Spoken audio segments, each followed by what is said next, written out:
180.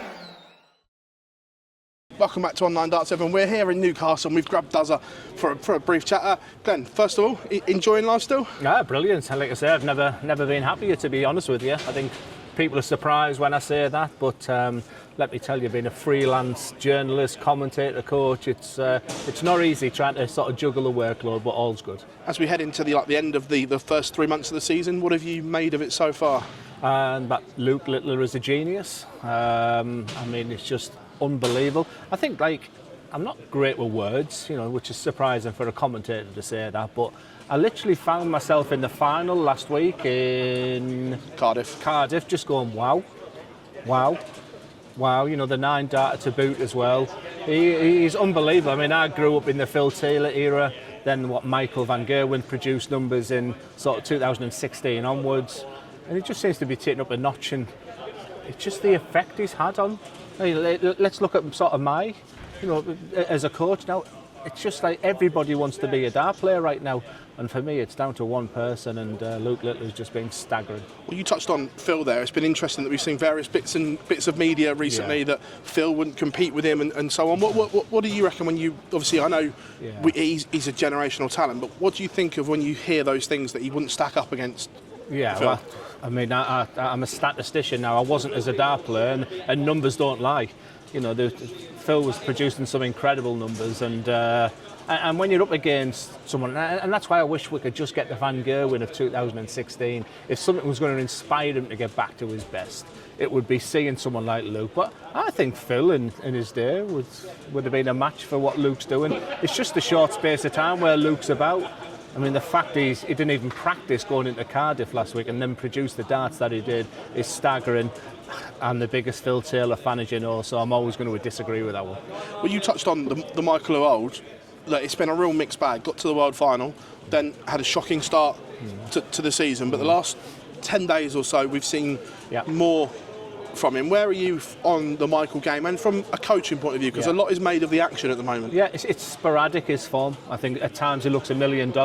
Some of his quarter-final wins, the week 1 win, he's just not backing up wins, is he? And he's putting himself in good positions. I just admire his longevity, how he goes from a Premier League to a Euro Tour. He's done everything. The motivation's still there. I don't think he'll ever dominate again. I don't think as he would often say, that he's the one that people would fear now. I think that fear factor's gone. His action, I like him to stand up a little bit more upright. I think at his worst, he was really sort of having that front elevation. The handle of the dart, the point you can see is different if you look at his 2016. But we all evolve. And one thing I learned as someone who's trying to get back to my old throw is it's very, very difficult to do that, because sometimes you think you're doing certain things, and when you start messing with your throw, messing with your grip, that's when it can start being a psychological issue. But in terms of the grip and the dart pointing down, you know more than me, I'm just going what I see. When the dart is that pointing down, when it leaves the hand, the dart has to do so much more work in the air, and at that angle, can you ever be consistent again? I mean, if anyone can, then a Michael van Gerwen can, but a 3-0 down in his opening game last year, he sort of gritted his teeth, and he put together some magnificent darts after that. So he'll know if it's technical, if it's psychological, if it's belief, if it's lack of practice. He'll know the answers. But it's easier said than done of him suddenly saying, right, I'm going to get back to where I was, because if there's one person who can tell you that's not easy, it's myself. Well, someone that has bitten down in his gum shield, and Dublin was the week we can pinpoint it. Nathan Aspinall's whole season has changed in one night, from going from a man that maybe didn't believe he should have been on that stage to now owning it again. Yeah, and how's he doing it? I mean, he's got a bad arm. Now his shoulder's hurting. You know what I mean? I mean, how he's got all this money he's trying to protect during this year as well. Everything is going against him. And usually we associate with him about being gritty, about being that's it. But I think he's shown real flair and finesse, and he's still got that awkward delay before he throws the dart, which he's addressing. So all the factors and all the issues are against him right now, but he seems to be finding answers. And let me tell you, I was absolutely delighted when he won his European Tour. So much I even messaged him to say congratulations. Yeah, look, darts as a whole at the moment, we've seen a lot of players whinging and moaning at the moment, and a lot gets brought up about the PDPA. Have they been moaning to you guys, or is it purely on social media? Because we've seen a lot of venues, shall we say, and they've been not happy with travel venues and so on. Are they bringing these concerns to you guys, or is it just on social? Yeah, we are at the Newcastle Premier League right now, so I have got my first PDPA representing the PDPA at a Pro Tour coming up. So I'm fresh meat, is the way I'm seeing it. Yeah. But let me tell you, I'm going to stand tall.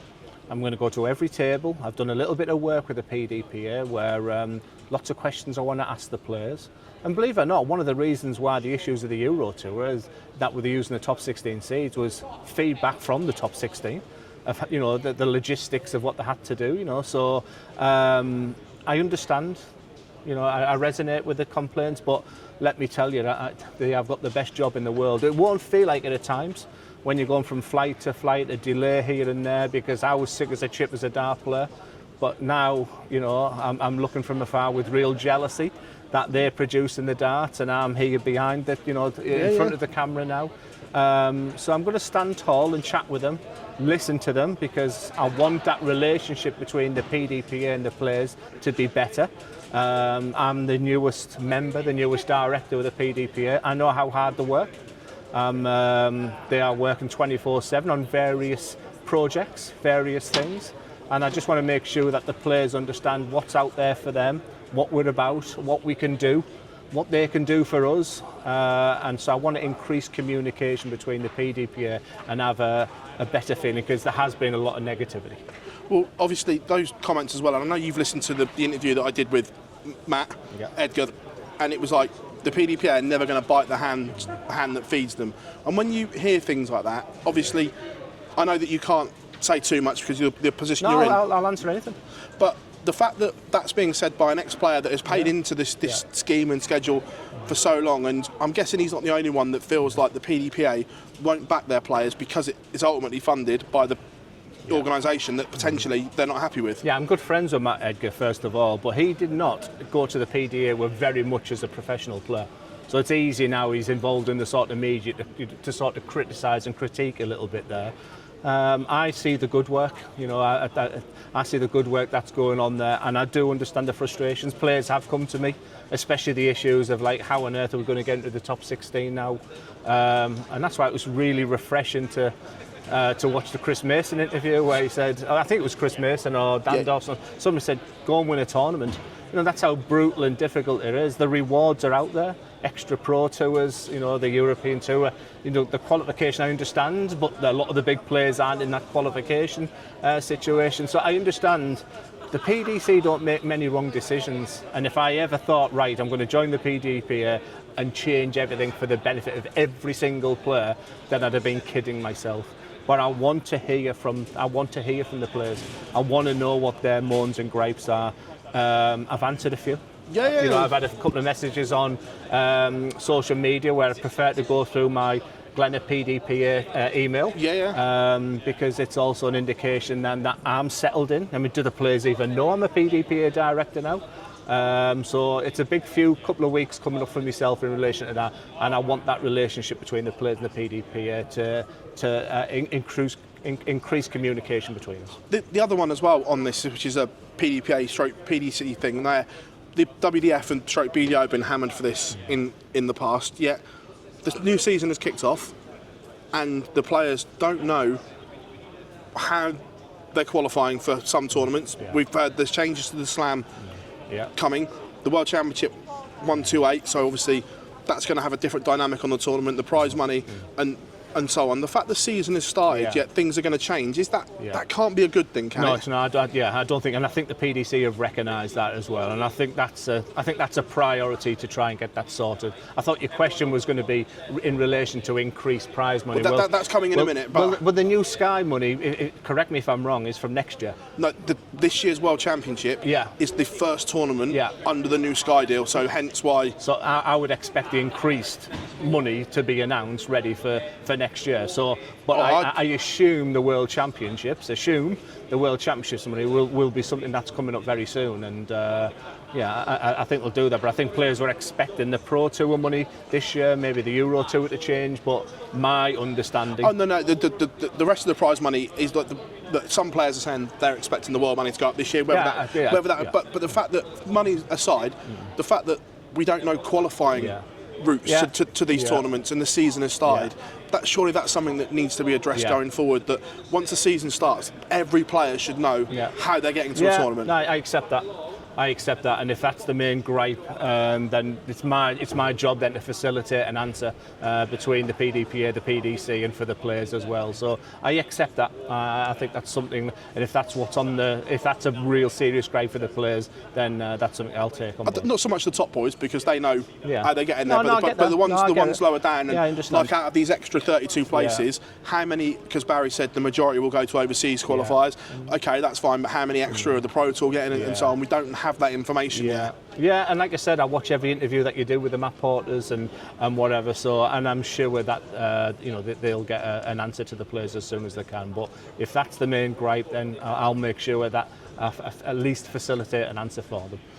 Obviously, we've seen changes from last year to this year, stuff with the development tour and whatever, which I think were great changes and so on. The game itself seems in a really, really good place. Yeah, look, I appreciate not every change is going to suit and be happy all over but over the board, how have you seen this season start? The changes worked in your opinion overall?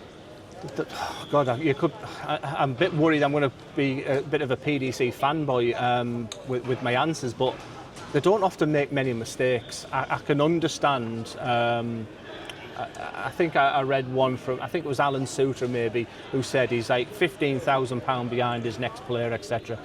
I think it's in a world dart right now where if you're an elite player, I remember going back I'm digressing a little bit, 7 or 8 years, and Kim Hybrid said you don't realise how spoilt you are when you're a top 16. I remember the interview. And that's been maximised now. If you're a top 16 player now, the rewards are staggering. And you can see the players are managing their diaries now. You can see, we're here at Newcastle on the back of Littler not being at the Euro Tour, Bunting not being at the Euro Tour. So players are sort of managing the diaries there. I like the state of darts right now, is the broad answer.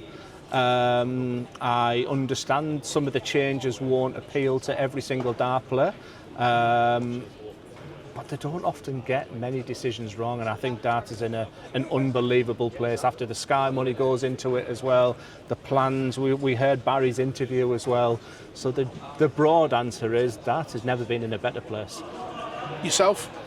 Obviously, and did you watch the seniors? I know that you think did you watch obviously Ross Montgomery get his hands on the title and things like that? Yeah, I did, and I was delighted for Ross, and I think that's what the story of the seniors was all about. Because there were some big names, the Merv Kings, the Simon Whitlocks, the John Hendersons coming in, and it was great to see someone who supported the tour, who didn't always have a fantastic World Championships at Lakeside, as a BDU player, but Ross Montgomery was a terrific player.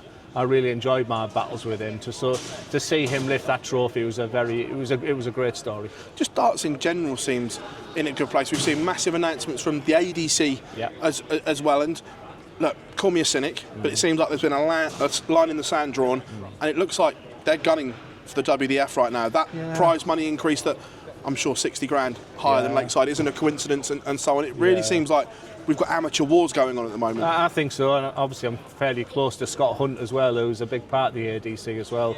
I always said from day one I'd never slag off the BDO /WDF because they're a business that changed my life forever. But the modern approach, the modern amateur pathway now seems to be the ADC, the Modus Super Series. I mean, there's just so many things out there for players. And in answer to your question there, I'm seeing so many young players at academies. We've just talked about the seniors, or if you're over 45, your career is far from finished when you're in your 50s. Ross Montgomery wins it whatever age. Is 62, is Ross? Something like that. Something like that, yeah. So from the youth players right throughout the seniors, dart is in a mega place. And the last one, has there been any communication between the PDPA and Steve Brand? Because obviously we've seen the PDPA launch their coaching course, which the general feedback online seemed very, very good. But Steve seemed to take massive umbrage to it. Everyone saw his social media post. It was out there in the public domain. Has he ever contacted anyone about his post or the whatever? Pdpa admire Steve Brown. I need to be more thick-skinned a little bit, because I take, when I read a social media post, sometimes that can go to bite. There was some quite nasty things said about a couple of the directors, and I'm a bit like, are you going to say something about this? So you've got to learn, but yeah, we want to work with the JDC, and things are ongoing in the background there. Alan Warrener and Peter Manley are players I used to think, where's my 3% going? I know how incredibly difficult they work. I work very closely with Jamie Caven as well. I can see how much he wants to do for the world of darts, and the JDC are a massive part of that. And we just want peace and harmony. And in relation to myself, we've just completed our first affiliated accredited coaching course, which was unbelievable. And the next one was sold out, and we've got a couple of dart players on it on the next one. So we had John O'Shea on the previous one, and we've got a couple of players on the next one, a Pro Tour player. So already players are beginning to think about life after darts, life during darts. That's one of the reasons why I joined the Pdpa. That's an absolute pleasure catching up here in Newcastle, mate. Thank you very much. Thank you very much.